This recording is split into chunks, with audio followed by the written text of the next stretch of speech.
Just because it's a mealtime, you don't necessarily have to eat if you're not hungry. That is a whole huge mental hurdle for so many people.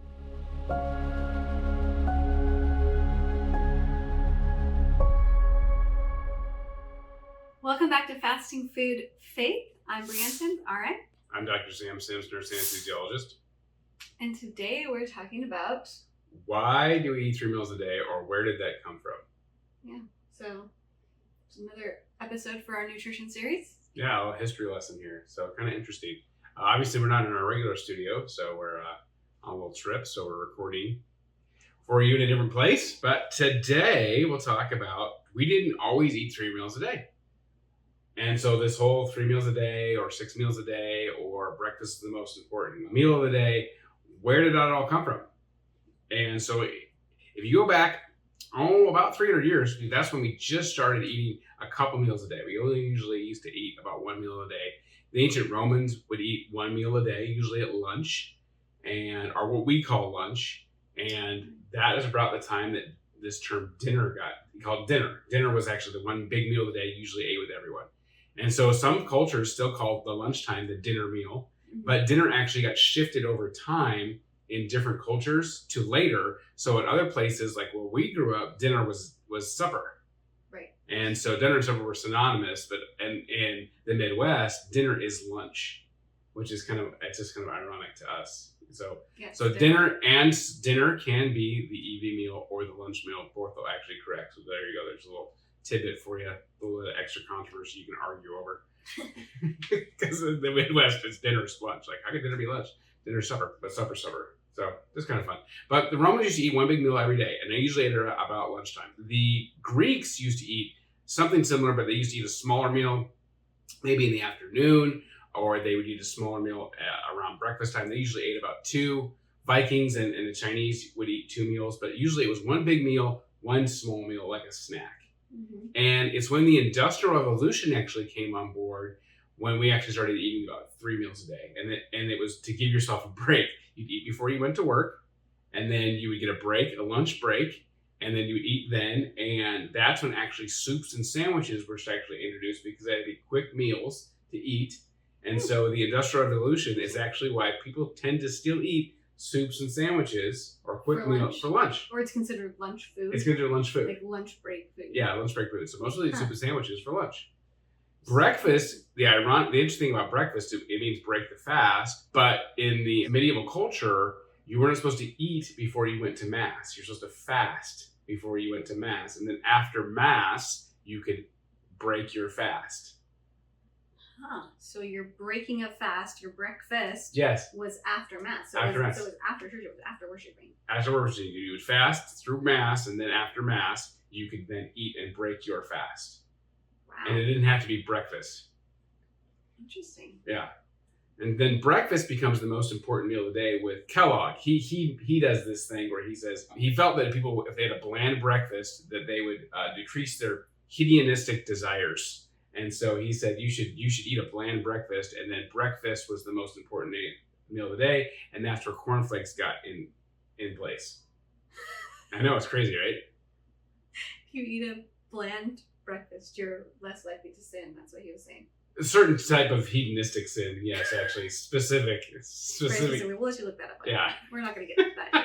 But the history around Kellogg's is very interesting. Yeah. So basically, a bland breakfast was supposed to stop that, and that's where the advertisement for the breakfast became the most important meal of the day, and that was in the early 1900s. So where did that come from? Breakfast is the most important meal of the day. Like, is there actually any research that proves that, or is that just totally made up advertising to get people to buy his product? 100%. No meal is actually required as far as the day, like no ideal meal. No 3 meals a day is not better. That's been shown to be better over 6 meals a day. Some people say if you have 6 meals a day, your metabolism is boosted. All this stuff is completely made up.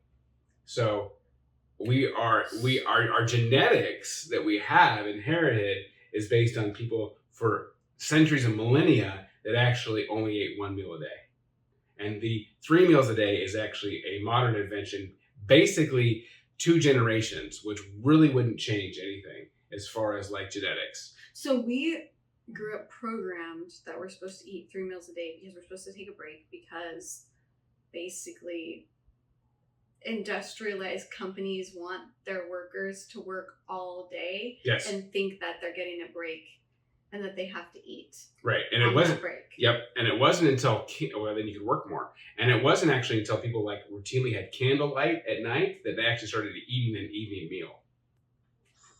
Wow. Okay. So people usually ate one meal in the afternoon, midday. Yep. So you didn't eat in the evening when it was dark. Nope. You didn't eat in the morning when it was dark. Right. You ate during the day in the afternoon when the sun was out, so your body knew that it was daytime and it was time to be awake and eat and process food. Mm-hmm. Versus at night, right, when your body is supposed to be resting. So that is really interesting. Yeah, and there's some documentation, there's some talk about how when we came over from America, or came over to the Americas, the Europeans came over and they saw the native culture, how they ate. They ate when they were hungry, and they ate different times of the day. They didn't eat, it was more sporadic for them. And they'll say that, well, that's an indigenous culture. We're more sophisticated. It was kind of, it's a modern day spin on how they think that people felt that way. Like, but we used to eat like 2 meals a day. The Native Americans would eat when they were hungry and when they had food available. So they were actually normal fasters, and they ate real food. Right. They fasted whenever they needed to, and they ate when they could. Right, and they ate meat when meat was available, and they ate vegetables when vegetables were available, and they stored their food, and they ate what they could, they ate what they could, and they ate when they were hungry. They didn't have a routine mealtime, and that's actually what's being shown is like, when's the best time to eat is actually when you're hungry. That's really the best time to eat. Right, and not at pre-scheduled times. No, pre-scheduled times are not necessarily required. Super interesting. Yeah. So 3 meals a day is completely made up. Breakfast being the most important meal of the day is something that was a cultural thing after Mass, and not something you have to do. So the ideal timing of meals is when you're hungry, and then eat real food. Yeah, which is exactly what God designed us for. Yep, and you don't have to eat 3 meals a day, you don't have to eat 6 meals a day, and you don't have to eat a bunch of junk. And when you're full, stop eating. Right, and just because it's a mealtime,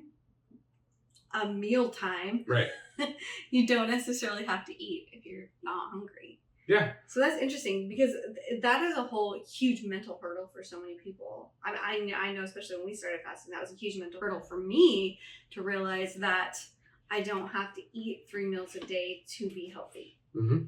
Or I don't have to eat 6 small meals a day to be healthy. Or I don't have to always eat breakfast to be healthy. Or I don't have to always eat dinner to be healthy. Or always eat lunch to be. And that was such a relief for me, of just like not having to have that pressure anymore. Like, I don't know. For me, that it was like this pressure of like having to eat, because I didn't always feel like eating, or I didn't always feel like eating breakfast food at breakfast time, or lunch food at lunchtime, or whatever it might be. Sometimes I wanted something different. Sometimes I want eggs for dinner, and I'm like, you know what? That's perfectly okay. Real food. Because it's real food that God created. It's not reserved for one specific time of the day, and you can't eat it the rest of the time. I guarantee your ancestors would eat an egg that was available at that time. Exactly. Okay, breakfast for dinner is actually amazing. It's one of my favorite things. Yeah, I like it. It's fun. So, I like breakfast food all the time. I like bacon. I like eggs. Yeah. So it's very freeing to realize that you can eat food when you're hungry, and you don't have to eat it when you're not, and it doesn't have to be a specific kind of food either. So as an example, we're on vacation right now, mm-hmm. and our family, everybody was kind of just free range this morning as far as whether they ate or not. And most of them ate breakfast, some of them don't. We didn't feel like it. It has not been a big deal. Like, nobody cares. No. Nobody cares we didn't eat breakfast. And it's lunch right now, and guess what else? Nobody cares that we're not eating lunch right now. No. Like, if you need a big dinner, you can fast on your vacation. It is okay. Yeah. Yeah. If you don't feel like eating, don't. We do that quite often. Well, and then too, if you have more time with family and friends, if you're not always worried about, I got to cook something, I got to make something, I need to eat something. Instead of that, you can spend more time with family and friends, mm-hmm. or you can spend that time doing more activities and having more time to do fun things. So, yeah, we had a great meal last night. Trade-off. Yeah, exactly. We had an amazing meal last night, and I was not hungry this morning. A couple rounds of dessert, and played some games, and it was a good time. Yeah. So it's interesting, the idea of letting go of that schedule and just that pressure that's something that you have to do. Yeah. Because it's not. Mm. It's not something you have to do. Yeah, you can listen to your body and listen to God's direction every day for eating, and you're going to be way better off. Yeah. So the genetics you inherited for millennia are people who didn't eat 3 meals a day. Yeah. So 3 meals a day created by the Industrial Revolution. Yep. Who knew? Hopefully this frees you from any constraints that you were feeling about fasting. There you go. There's your history lesson today. Yeah, so I hope this helped you. If you enjoyed it and you want to share it with your friends and family, go for it. We would love that so much. Thanks for being here. Go fast and be blessed.